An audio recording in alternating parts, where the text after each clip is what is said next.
Tiba-tiba ayah tiri gue masuk ke kamar, dan tiba-tiba gue disekap. Tangan gue diikat dan bokap tiri gue memerkosa gue.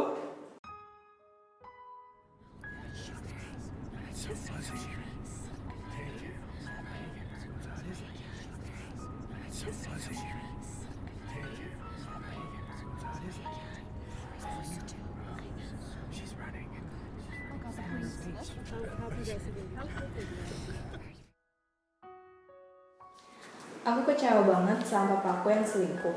Jujur, udah dari lama banget aku tahu. Tapi aku terus sembunyiin ini semua karena aku nggak tahu harus ngapain. Aku nggak tega untuk bilang ke mama. Takut mama nggak bisa nerima ini semua, apalagi mama juga udah dari riwayat jantung. Kalau nggak ada papa, kami sekeluarga nggak ada yang bisa gantiin dia sebagai tulang punggung keluarga. Aku masih anak SMA, sedangkan adik aku juga masih kelas 5 SD. Aku juga takut karena jujur aku sayang sama papa dan takut reputasi dia dan keluarga ini jadi hancur. Oke, jadi kalau lihat dari sini sih kayaknya sih pasti orangnya kayak pressured banget ya. Soalnya kayak papanya selingkuh, terus mamanya juga dari riwayat jantung, jadi kayak serba salah gitu. Kayak if I were you pasti kan kayak I would tell my mom about it kan, karena kayak pasti kasihan kalau nggak kasih tau my mom. Tapi kan di sini mamanya dari riwayat jantung, so obviously you couldn't do that. Jadi if I were in your situation, the first thing I'm gonna do itu kayak I would talk to my dad. Tapi kayak ngomongnya tuh pelan-pelan, jangan kayak langsung kayak accuse him of cheating gitu. Tapi kayak ngomong pelan-pelan, kayak nanya juga baik-baik, kayak kenapa selingkuh gitu-gitu. Terus kalau udah baru kayak gue pasti bakal ngajak kayak the whole fam, kayak sama adik juga sama mama buat kayak ngumpul bareng. Luangin waktu buat ngumpul bareng, habis itu buat kayak talk things out, buat clear things aja kayak, dan kasih tau mama juga kayak pelan-pelan karena kan ya dia dari riwayat jantung. Cuman I feel like she deserves to know karena jadi suami dia. Jadi I think that's the best solution. Papa gue ketangkap basah sama mama kalau dia selingkuh. Waktu itu gue masih SMP. Tiba-tiba gue dengar suara teriakan pecahan kaca di mana-mana. Pas gue keluar kamar, gue lihat darah udah di lantai di mana-mana, dan gue sama koko gue langsung lari papa mama. Mama papa gue sama-sama udah berdarah, dan papa gue langsung pergi dari rumah. Gue bingung apa yang terjadi, dan waktu berjalan, gue makin jarang ketemu papa. Akhirnya gue sadar kalau ternyata mereka udah cerai. Sampai sekarang memori darah di mana-mana sama teriakannya masih gue ingat persis membekas di pikiran gue. Gue yakin setiap orang yang ada di dunia ini pasti ngalamin yang namanya masalah keluarga. Dan sebenarnya nggak semua keluarga bisa nyelesain masalah itu. Ada yang berakhir damai, ada juga yang pasti berakhir buntu. Tapi apapun yang terjadi dalam hidup lu harus tetap ngejalanin hidup lu harus tetap lanjut dalam hidup lu harus tetap berjuang.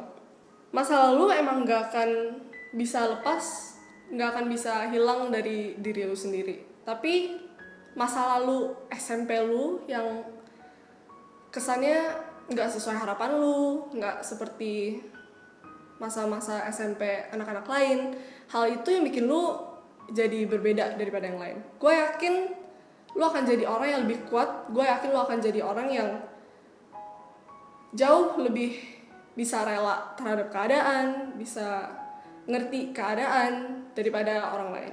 Ada orang pernah bilang ke gue kayak gini, kenapa gak lu coba buat nerima keadaan? Kenapa gak lu coba buat ngebuka diri lu, ngebuka hati lu untuk kehidupan lu yang sekarang? Dan gue yakin ketika lu berhasil untuk nerima keadaan, lu berhasil untuk ngebuka diri lu terhadap lingkungan lu, sekitar lu, teman-teman lu, gue yakin banyak banget hal yang bikin lu bisa recover atas kejadian-kejadian masa lalu. Dan gue yakin lu akan jadi orang yang jauh lebih bersyukur atas apa yang udah terjadi dalam hidup lu. Gue merupakan korban pelecehan oleh ayah tiri gue sendiri. Pada awalnya bokap nyokap gue cerai, dan gue memutuskan untuk ikut dengan nyokap gue. Selama beberapa tahun, nyokap gue menikah lagi dan gue tinggal bersama mereka. Awalnya gue merasa senang tinggal dengan mereka. Tapi pada suatu hari, nyokap gue sedang pergi ke luar negeri dan gue di rumah dengan ayah tiri gue sendiri. Tiba-tiba ayah tiri gue masuk ke kamar, dan tiba-tiba gue disekap. Tangan gue diikat dan bokap tiri gue memerkosa gue. Hati gue saat itu sangat hancur, tapi gue gak bisa melakukan apa-apa. Gue mau bilang ke nyokap gue, tapi gue rasa nanti hubungan mereka rusak. Nyokap gue udah sangat bahagia dengan bokap tiri gue, diperkosa dengan ayah tirinya sendiri. Ini gila men, maksud gue gak make sense gitu. Gue percaya kehidupan kita itu dimulai dari suatu komunitas yang kecil. Pasti kalian tahu semua, kita mulai dari sebuah keluarga. Jadi menurut gue di sini hal yang baru gue bacain tadi itu merupakan hal yang gak make sense, merupakan hal yang tergila, teranjing, terapa terserah lo semua, yang mungkin kalau didengar di kuping kita masing-masing, ini mah udah biasa. Ya, pelecehan seksual lagi.